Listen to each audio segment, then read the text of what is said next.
3 নম্বরে, অর্থাৎ এটা হয়ে গেল। এবার পরে দেখো কি হচ্ছে পরে। তার মানে আমরা এতক্ষণ দেখলাম, এর আগে অবধি দেখলাম যে তার তরোয়ালটা হারিয়ে ফেলেছিলেন এবং সেই তরোয়ালটা হারানোর পরে তিনি যখন লেকের কাছে গেলেন মার্লিনের সঙ্গে, তখন সেই লেক থেকে একটা সুন্দর হাত বেরিয়ে এলো এবং সেই হাতে ছিল কি একটা সুন্দর ম্যাগনিফিসেন্ট তরোয়াল। এবার দেখো কি ঘটছে। This is the Excalibur, Merlin said. Merlin বললেন এটা হচ্ছে এক্সক্যালিবার। তরোয়ালটার নাম হচ্ছে, তরোয়ালটার নাম কি তাহলে? এক্সক্যালিবার, বিশেষ তরোয়াল। অনলি অ্যান অনেস্ট, কেবলমাত্র একজন সৎ, অ্যান্ড ফিয়ারলেস, ভয়হীন নাইট, যোদ্ধা, হু প্রোটেক্টস দ্য কমন পিপল, যে সাধারণ মানুষকে রক্ষা করে, ক্যান পসেস দিস ওয়ার্ল্ড, সে এই তরোয়ালটা অধিকার পেতে পারে। পসেস মানে হচ্ছে হ্যাঁ অধিকারে থাকা। তাহলে ক্যান পসেস দিস ওয়ার্ড, এই সোয়ার্ড, এই তরোয়ালটা অধিকারে নিতে পারে। King Arthur accepted the enchanted sword from the mysterious hand appearing from the depths of the lake. King Arthur কি করলেন? অ্যাকসেপ্টেড মানে গ্রহণ করলেন। তাহলে অ্যাকসেপ্টেড দ্য এনচ্যান্টেড সোয়ার্ড, অর্থাৎ এই ম্যাজিক্যাল সোয়ার্ড, এনচ্যান্টেড মানে ম্যাজিক্যাল, জাদুময় সোয়ার্ড, সেই তরোয়ালটা তিনি গ্রহণ করলেন। ফ্রম দ্য মিস্টেরিয়াস হ্যান্ড, কোথায় থেকে? ফ্রম দ্য মিস্টেরিয়াস হ্যান্ড, সেই রহস্যময় হাতের কাছ থেকে, হাত থেকে। Appearing from the depths of the lake, যে হাতটা সেই হ্রদের গভীর হ্রদ থেকে বেরিয়ে ছিল। এবং তিনি বললেন, দেখো ইনভার্টার কমার মধ্যে বলছেন, I shall never use this magic sword for Annie personal benefit. আমি এই ম্যাজিক্যাল সোয়ার্ডটা, জাদুময় এই তরোয়ালটা কখনোই ব্যবহার করব না আমার ব্যক্তিগত উপকারের জন্য। বোঝা গেল? বেনিফিট মানে উপকার, আর পার্সোনাল মানে ব্যক্তিগত। তাহলে আমি আমার কোনো উপকারের জন্য আমি এই তরোয়াল কিন্তু ব্যবহার করব না। King Arthur declare, king Arthur ঘোষণা করে বললেন। ডিক্লেয়ার করা মানে কি? ঘোষণা করে বলা। King Arthur could gift peace and prosperity in England. রাজা Arthur could gift peace and prosperity to England. রাজা আর্থার ইংল্যান্ডকে শান্তি এবং উন্নতি দিতে পারতেন। The greedy barons, the greedy barons, কিন্তু লোভী ব্যারনরা were unhappy with King Arthur. লোভী ব্যারনরা কি? আনহ্যাপি উইথ কিং আর্থার, অর্থাৎ রাজার প্রতি তারা অসুখী ছিল। তো অসুখী তো হবেই, কারণ তারা তো রাজা হতে চেয়েছিল, তাই না? তারা নিজে রাজা হতে চেয়েছিল, সেক্ষেত্রে আর্থার রাজা হয়ে গেলে তারা তো অসুখী হবেই। The greedy barons were unhappy with King Arthur because, কারণ he was gentle and just, তিনি ছিলেন একদম ভদ্র এবং জাস্ট। জাস্ট মানে কি বলো তো? না, জাস্ট মানে হচ্ছে তোমার কি বলবো, জাস্ট মনে আসছে, মানে ঠিক এক্সপ্রেস করতে পারছি না। জাস্ট মানে হচ্ছে যিনি জাস্টিসটাকে, বিচার ঠিকঠাক করেন, যিনি বিচার ঠিকঠাক করেন তাদেরকে বলে জাস্ট। ইয়েস, ন্যায়পরায়ণ। জাস্ট মানে ন্যায়পরায়ণ। তাহলে তিনি ছিলেন ন্যায়পরায়ণ। He married the beautiful lady, কি আছে? গুনিভার। তিনি একটা সুন্দর মেয়েকে বিয়ে করেছিলেন যার নাম ছিল Guinevere, daughter of the king of Cornwall. কর্নওয়ালের রাজার কন্যা। কর্নওয়াল হচ্ছে জায়গার নাম। তাহলে daughter of the king of Cornwall, দেখো সিটা বড় হাতের আছে। তাহলে কর্নালের রাজার কন্যা। অন দ্য ওয়েডিং ডে, বিয়ের দিন, বিবাহের দিন, Merlin took him to a richly gilded pavilion. Merlin কি করলেন? তাকে নিয়ে গেলেন। কোথায় নিয়ে গেলেন? To a richly gilded pavilion, একটা উন্নত মানের, রিচলি মানে প্রচণ্ড কি বলছে এটাকে, উন্নত মানের, রিচলি মানে খুব সুন্দরভাবে সাজানো আর কি, রিচলি গ্লাইডেড প্যাভিলিয়ন, একটা সুন্দরভাবে সাজানো হ্যাঁ প্যাভিলিয়নে। কোথায় নিয়ে গেলেন? প্যাভিলিয়নে। প্যাভিলিয়ন মানে কি আছে? হ্যাঁ তৈরি করা একটা, তার রাজা এখানে মার্লিন রায় তৈরি করেছেন, সেই তাঁবুতে নিয়ে গেলেন প্যাভিলিয়নে। পেন্টেড ক্রিমসন, সেটা রং করা ছিল কিসে? কি কালার? না তো ক্রিমসন কালার। দেখো নিচে দেওয়া আছে ক্রিমসন কালার হচ্ছে ডার্ক রেড ইন কালার, অর্থাৎ একবারে টকটকে লাল, গাঢ় লাল রঙে রং করা। অ্যান্ড ডার্ক ব্লু, আর কি রং করা আছে? গাঢ় নীল দিয়ে। দ্য ফ্লোর ওয়াজ মার্বেলড, তার মেঝেটা ছিল কি করা ছিল? মার্বেল বসানো ছিল। In the middle of the room, সেই ঘরের মাঝখানে ওয়াজ এ হিউজ, ছিল একখানা বড় রাউন্ড গোল ওক টেবিল, মানে ওক গাছের কাঠ দিয়ে তৈরি করা একটা টেবিল। এমন একটা টেবিল ঠিক এই রকম গোল, চারিদিক দিয়ে মানুষ বসতে পারবে, রাজা বসবে এক জায়গায় আর চারিদিকে সুন্দরভাবে বসবে তার যোদ্ধারা, বুঝতে পেরেছো? ওই গোল টেবিলটা ওক গাছের কাঠ দিয়ে তৈরি, তাই বলছে okay table. রিচলি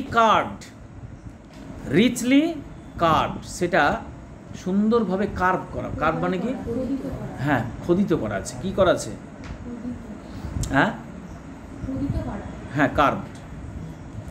capable of sitting 50 people, এবং সেই টেবিলে বসতে পারে, ক্যাপেবল মানে সক্ষম হওয়া, ক্যাপেবল অফ সিটিং 50 পিপল, 50 জন ব্যক্তি কিন্তু ওই টেবিলটায় বসতে পারে। তাহলে বুঝতে পারছো কত বড় টেবিল। রাজা বসবে, রাজার সঙ্গে তার তোমার যোদ্ধারা বসবে, তার জন্য বড় টেবিল, 50 জন ব্যক্তি বসতে পারে। This was the famous round table, এটা ছিল সেই বিখ্যাত গোল টেবিল। অ্যারাউন্ড হুইচ, যার চারিদিকে, অ্যারাউন্ড মানে কি? চারিদিকে, gathered King Arthur's devoted knights, অর্থাৎ যেই টেবিলে জড়ো হতো, গ্যাদার্ড মানে জমায়েত হওয়া বা একসঙ্গে বসা, কারা বসতো? কিং আর্থারস ডিভোটেড নাইটস, অর্থাৎ কিং আর্থারের অনুগত, ডিভোটেড এবং যোদ্ধা, হ্যাঁ ডিভোটেড নাইটসরা, অনুগত যোদ্ধারা, প্রিয় যোদ্ধারা, তারা সেই টেবিলে বসত। দিস নাইটস, এই যোদ্ধারা প্রমিসড, প্রতিশ্রুতি দিয়েছিল, that they would help the helpless, তারা অসহায়কে সাহায্য করবে, হেল্পলেসদেরকে সাহায্য করবে। Be gentle to the weak, দুর্বলদের প্রতি তারা সদয় হবে বা ভদ্র হবে। And to punish the weak, এখানে দুটোই উইক, দুটোর উচ্চারণ কিন্তু উইক, প্রথমটাও উইক WEAK, এখানে উইক মানে হচ্ছে দুর্বল, আর টু পানিশ দ্য উইকড, এখানেও উইকড কিন্তু বানানটা আলাদা এবং এটার মানেটাও আলাদা। দুষ্ট ব্যক্তিদেরকে তিনি পানিশমেন্ট দেবেন, অর্থাৎ শাস্তি দেবে। তারা এই প্রতিশ্রুতি দিল। টু কিপ দ্য প্রমিস, নাকি টু কিপ দেয়ার ভোজ, একই কথা, প্রমিস মানেও যা, ভোজ মানেও তাই, শপথ, হ্যাঁ মানে প্রতিশ্রুতি। তাদের এই প্রতিশ্রুতি রক্ষার্থে বা রাখার জন্য the knights undertook countless hazardous adventures, অসংখ্য, কাউন্টলেস মানে অসংখ্য, হ্যাজার্ডাস অ্যাডভেঞ্চার মানে, হ্যাজার্ডাস মানে কি? ঝুঁকিপূর্ণ অ্যাডভেঞ্চার করেছে, মানে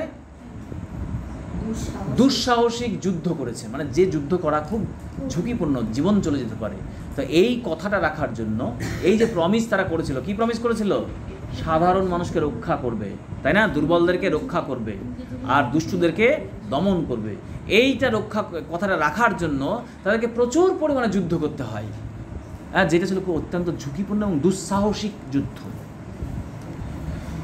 the stories of their goodness, তাদের এই ভালো ব্যবহারটা, ভালো অ্যান্ড কাইন্ডনেস, এবং তাদের এই মানুষের প্রতি যে দয়া, এই দায়বদ্ধতা, spread through out the country, ছড়িয়ে পড়লো কোথায়? দেশে দেশে, থ্রু আউট দ্য কান্ট্রি, সমস্ত দেশে তাদের এই কথা ছড়িয়ে পড়লো যে তারা খুব ভালো, তারা মানুষকে রক্ষা করে, দুষ্টকে দমন করে, সৎ মানুষকে রক্ষা করে, দুর্বলকে রক্ষা করে। এই যে ঘটনাগুলো, এটা কিন্তু সেই খবর কিন্তু গোটা দেশে ছড়িয়ে গেল। King Arthur ruled for many happy years, রাজা আর্থার এইভাবে কিন্তু খুব সুন্দরভাবে অনেক সুখের সঙ্গে বছরের পর বছর কাটালেন। অ্যান্ড গ্রিউ ওল্ড উইথ টাইম, এবং সময়ের সঙ্গে সঙ্গে তারা কী হয়ে গেলেন, তিনি বৃদ্ধ হয়ে গেলেন। Many of his trusted knights, অনেক তার বিশ্বস্ত সেই যোদ্ধারা had perished during their adventures, অর্থাৎ তাদের সেই দুঃসাহসিক অভিযানে, অর্থাৎ সেই যুদ্ধক্ষেত্রে তারা কিন্তু পেরিস্ট হয়ে গেছে। পেরিস্ট কথার অর্থ হচ্ছে ডাইড, কিল্ড, ডাইড, তারা সেই যুদ্ধক্ষেত্রে গিয়ে মারা গেছে, অনেক যোদ্ধা মারা গেছে। The king gave the his magic sword, রাজা আর্থার কী করলেন, তার সেই ম্যাজিক সোয়ার্ডটা, মানে এক্সক্যালিবার, দ্য এক্সক্যালিবার, সেই জাদুময় তরোয়ালটা যেটার নাম ছিল the Excalibur, to a trusted knight, একটা বিশ্বস্ত যোদ্ধাকে, তারই রাজ্যের একজন বিশ্বস্ত যোদ্ধাকে সেই তরোয়ালটা দিয়ে দিলেন। ঠিক আছে, দিয়ে কি বললেন, অ্যাট দ্য কিংস কমান্ড, এবং রাজার আদেশে, মহাদেশে, the night threw the sword, সেই যোদ্ধা কী করলেন, সেই তরোয়ালটাকে ছুঁড়ে দিলেন ইনটু দ্য লেক, কোথায় ছুঁড়ে দিলেন, সেই হ্রদেই কিন্তু ছুঁড়ে ফেলে দিলেন। Amid the plain, into the lake, amid the plain of sweet smelling flowers, অর্থাৎ হ্যাঁ, যে হ্রদটা, মানে অ্যামিড দ্য প্লেন, অ্যামিড মানে কি, অ্যামিড মানে কি, ইয়েস, প্রিপোজিশন, মধ্যে, অ্যামিড দ্য প্লেন, অর্থাৎ সেই সমভূমির মধ্যে, of the sweet smelling flowers, অর্থাৎ সুন্দর মিষ্টি গন্ধযুক্ত সেই ফুলের সমভূমির মধ্যে যে লেকটা ছিল, হ্রদটা ছিল, সেই হ্রদের জলে কিন্তু সেই তরলটা ফেলে দিলেন। A beautiful arm arose from the lake, যখনই সেটা ফেলে দিলেন তখন সঙ্গে সঙ্গে সেই হ্রদ থেকে একটা সুন্দর হাত বেরিয়ে আসলো। কট দ্য সোয়ার্ড, সেই তরোয়ালটাকে ধরলেন, and disappeared into the green depths of the water, এবং অদৃশ্য হয়ে গেল সেই জলে, গভীর জলে, অর্থাৎ সেই হ্রদের গভীর জলে সেই হাতটা আবার অদৃশ্য হয়ে গেল। দ্য নাইট কেম ব্যাক, সেই যোদ্ধাটা ফিরে আসলো তরোয়ালটা ফেলে দেওয়ার পরে। অ্যান্ড টোল্ড দ্য কিং, রাজাকে বললেন, হোয়াট হ্যাপেন্ড, যেটা ঘটেছিল, অর্থাৎ সেই যোদ্ধারা তো জানতো না যে তরোয়াল ফেললে সেখান থেকে হাত বেরিয়ে আসবে, ফলে যেই তরোয়ালটা ফেললো হাত বেরিয়ে আসলো, তরোয়ালটা নিয়ে নিল, আবার জলের মধ্যে ডুবে গেল।